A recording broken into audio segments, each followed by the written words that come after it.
Hello everyone, this video is from Root the Solution, and the motive of this channel is to make the maths concepts quite easy and interesting. So today in this video, let's make integers interesting. The topic which we are going to cover today in this video is properties of integers. Conceptually it is a very important topic क्योंकि same topic natural numbers, whole numbers, integers, fractions, rational numbers सब में almost यही same properties use होती है. इसको conceptually समझना बहुत important है बिकॉज सेवेंथ में नेक्स्ट चैप्टर्स जब हम फ्रैक्शन और रैशनल नंबर पढ़ेंगे तब भी यही प्रॉपर्टीज आएगी. एट्थ में जब हम रैशनल नंबर पढ़ेंगे तब भी यही प्रॉपर्टीज आएगी. नाइन्थ में भी अगेन हमें यही प्रॉपर्टीज पढ़नी है. तो ये प्रॉपर्टीज हमारे लिए बहुत इंपॉर्टेंट है कंसेप्चुअली समझना. Right. So the properties are first closure property, second commutative property, third associative property, fourth identity, fifth inverse, and sixth is distributive property. Let's take the look one by one. First, closure property.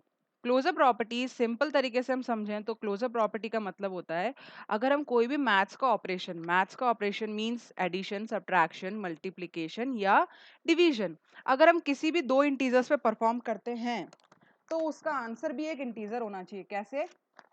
जैसे हमने यहाँ पे addition लेते हैं. सबसे पहले addition में हम टू नंबर्स ऐड करते हैं, 2 एंड 3. तो 2 भी एक इंटीजर है, 3 भी एक इंटीजर है. अगर हम दो इंटीजर को ऐड करते हैं तो इसका आंसर हमेशा एक इंटीजर होना चाहिए. तो इनको जब ऐड करेंगे तो आंसर क्या आएगा? 5. 5 एक इंटीजर है, इसका मतलब एडिशन ट्रू है क्लोजर प्रॉपर्टी में. सेकंड लेते हैं हम सब्ट्रैक्शन.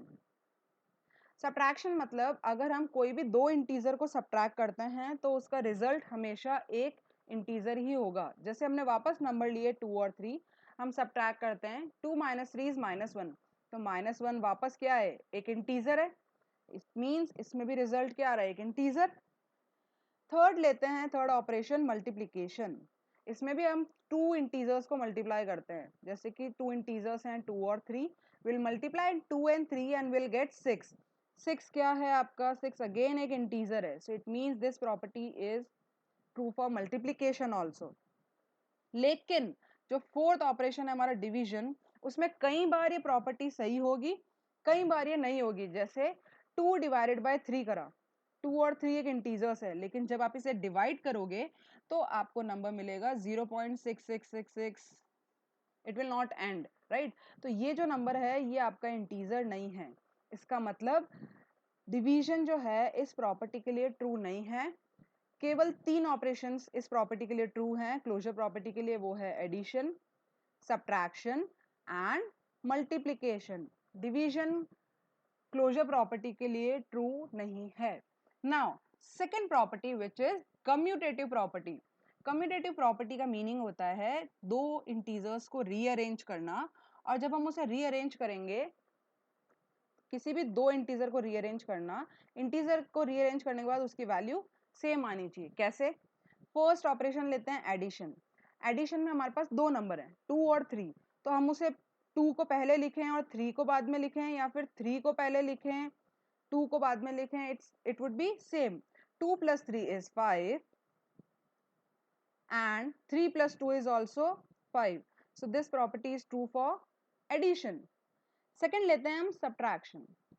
इसमें भी हम रीअरेंज करते हैं नंबर्स को. 2 - 3 लिखो या 3 - 2 लिखो. 2 - 3 क्या होगा? -1. 3 - 2 क्या होगा? 1. -1 और 1 इक्वल है? No, it's not equal. It means subtraction is not true for commutative property. Let's take the third one which is multiplication. Multiplication में वापस हम दो नंबर लेते हैं 2 और 3 और उसे मल्टीप्लाई करते हैं रीअरेंज करके. पहले लेते हैं 2 × 3, 2 × 3 is 6. फिर हम इसे रीअरेंज कर देते हैं, फर्स्ट को सेकंड पे, सेकंड नंबर को फर्स्ट प्लेस पे डालते हैं. तो 3 × 2 हमारा होता है 6. 6 और 6 इक्वल है. इट मीन्स मल्टीप्लिकेशन ट्रू है कम्यूटेटिव प्रॉपर्टी के लिए. नेक्स्ट लेते हैं हम डिवीजन. डिवीजन में वापस हम दो नंबर लेते हैं 2 एंड 3 और इसे इंटरचेंज करके सॉल्व करते हैं. 2 divided by 3 would be 0.6666 and on. 3 divided by 2 would be 1.5. ये दोनों सेम है? No, the result is not same. It means division is not true for commutative property. So which two operations are true? The first one is addition and the second one is multiplication. So it means addition and multiplication are commutative for integers.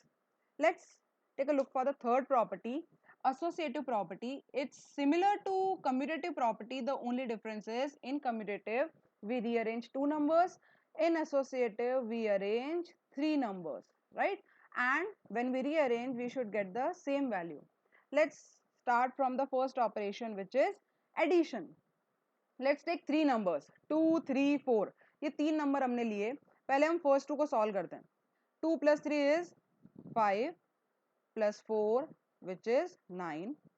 Second case में हम last two numbers को solve करते हैं. तो last two numbers हो जाएंगे 2 + 3 + 4 is 7. 2 + 7 is 9. 9 और 9 दोनों तरफ सेम आंसर है. इट मीन्स एडिशन के लिए ये ट्रू है. Now second, subtraction. We will take again three numbers 2 3 और 4 और उसको रीअरेंज करते हैं. पहले फर्स्ट टू को सॉल्व करेंगे लेफ्ट हैंड साइड में और राइट हैंड साइड में लास्ट टू को सॉल्व करते हैं. देखते हैं आंसर सेम आता है क्या. 2 - 3 is -1 and then -4. -1 and -4 is -5. Right hand side solve करते हैं. 2 माइनस ऐसे ही लिखते हैं और 3 - 4 कितना हुआ? -1. 2 minus into minus would be +1. 2 + 1 is 3. तो एक तरफ आपका आ रहा है -5, एक तरफ आपका आ रहा है 3. ये दोनों इक्वल है? नहीं, ये दोनों इक्वल नहीं है. It mean subtraction is not true for associative property. Let's take the third one operation, which is multiplication. Again हम थ्री नंबर लेते हैं 2 3 and 4 और पहले फर्स्ट टू को मल्टीप्लाई करते हैं और सेकेंड केस में लास्ट टू को करते हैं. 2 × 3 6 × 4 6 4s are 24. इस केस में लेते हैं 2 मल्टीप्लाई ऐसे ही लिखते हैं और 3 × 4 को हम लिखते हैं 12. सो 2 × 12 कितना हुआ? 24. लेफ्ट हैंड साइड भी 24 है, राइट हैंड साइड भी 24 है. Same answer, same value. It means multiplication is true for associative property. Now the fourth one operation, which is division. Division में हम तीन नंबर लेते हैं कोई भी 10 2 और 5. उसे हम रीअरेंज करते हैं. पहले हम फर्स्ट टू को सॉल्व करेंगे, सेकंड केस में हम लास्ट टू को सॉल्व करते हैं. फर्स्ट केस में 10 / 2. 10 / 2 कितना होता है? 5 divided by third number is 5. 5 / 5 कितना हुआ? 1. राइट हैंड साइड सॉल्व करते हैं. 2 / 5 लेते हैं पहले. 10 डिवाइडेड बाय ऐसे ही लिखते हैं और 2 / 5 कितना हुआ? 0.4. 10 divided by 0.4 would be 25. 1 और 25 सेम है? नहीं, डिफरेंट है. It means division is not true for associative property. So which two operations are true for associative property? Like commutative, in associative also addition and multiplication are true for these properties. Okay, now move on to the next one. The next one is identity. Identity का meaning क्या होता है? Identity का meaning होता है पहचान. कभी किसी नंबर की पहचान चेंज हो जाएगी? नहीं. हमारी पहचान चेंज होती है? नहीं. इट मीन्स हमें वही सेम वैल्यू रखनी है. तो इसमें दो होते हैं आइडेंटिटी. एक होता है एडिटिव आइडेंटिटी, एक होता है मल्टीप्लिकेटिव आइडेंटिटी. ठीक है. एडिटिव आइडेंटिटी मीन्स आप किसी नंबर में, किसी भी नंबर में क्या प्लस करोगे कि वही सेम नंबर वैसा का वैसा ही रहे, उसमें कोई चेंज ना है. तो हम उसमें क्या प्लस कर सकते हैं? 0. 0 आप किसी भी नंबर में प्लस करो वो वैसा का वैसा ही रहेगा. इसीलिए एडिटिव आइडेंटिटी हमेशा हर इंटीजर की होती है 0.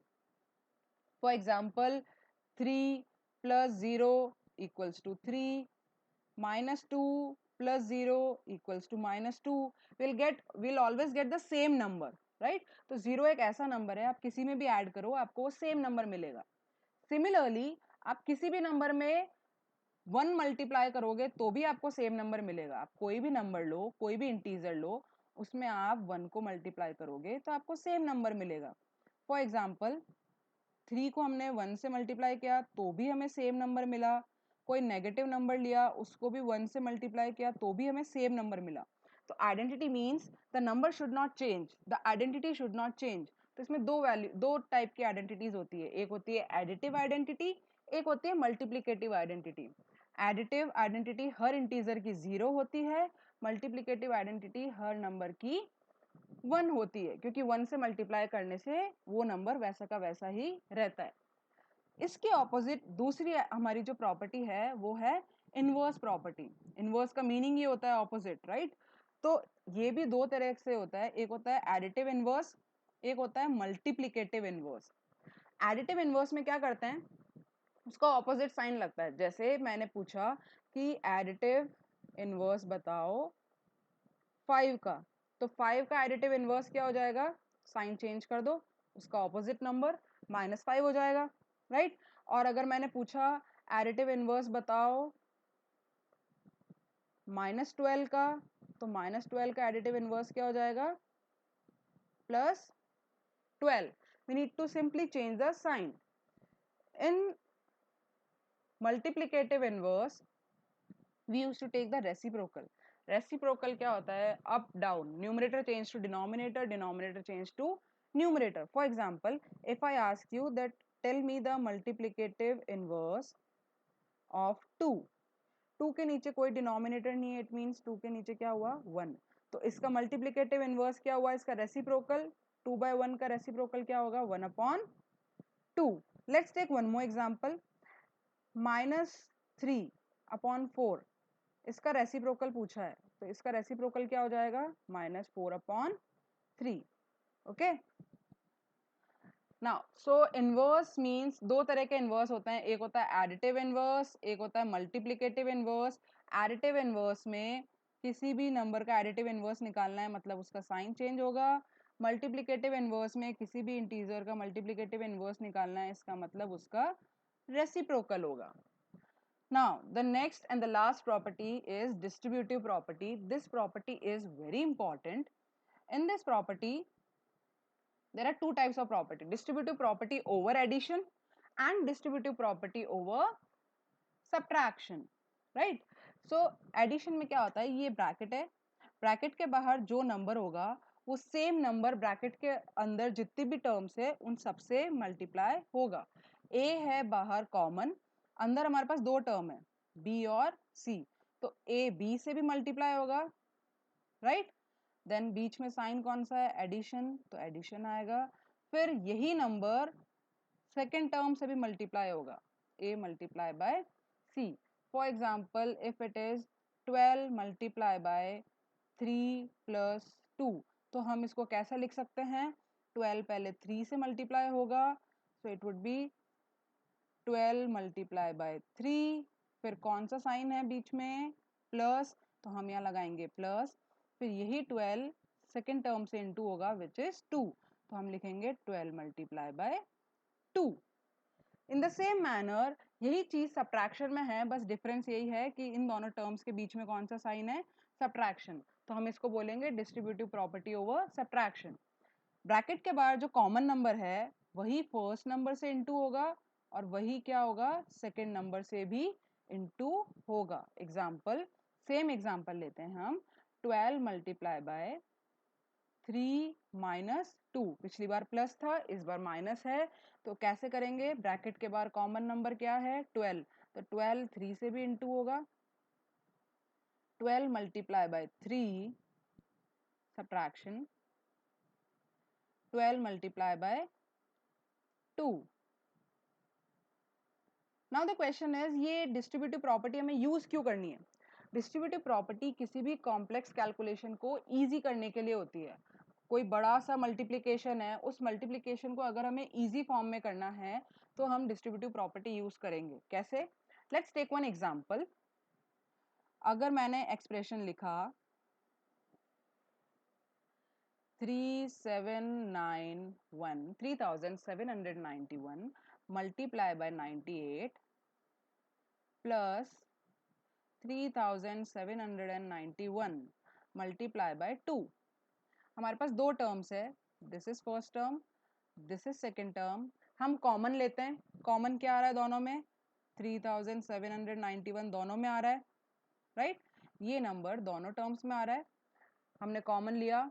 अब ब्रैकेट में जो बचा है वो हम लिख देंगे, जो टर्म्स में जो बचा है, फर्स्ट टर्म में क्या बचा है, 98 बचा है, सेकंड और बीच में कौन सा साइन बचा है, प्लस, सेकंड टर्म में कौन सा नंबर बचा है, 2। Okay, now will solve further. 3791 ऐसा ही लिखा, 98 प्लस 2 क्या होता है, 100। Okay, and we know 3791 multiply by 100 would be, 2 zeros हैं तो हम इस नंबर में आगे लगा देंगे 2 zeros. We got the answer, right? So we don't need to multiply this number with 98, then this number with 2 and we'll add. ये बहुत सी कॉम्प्लेक्स सी चीज थी जो हमने डिस्ट्रीब्यूटिव प्रॉपर्टी से बहुत इजी तरीके से सॉल्व कर ली। Next, we'll start with some exercise. This is our exercise time. Let's recall all the properties. Fill in the blanks. There are how many numbers? 2 numbers are there, right? In the first one, minus 12 plus 78 equals to dash plus minus 12.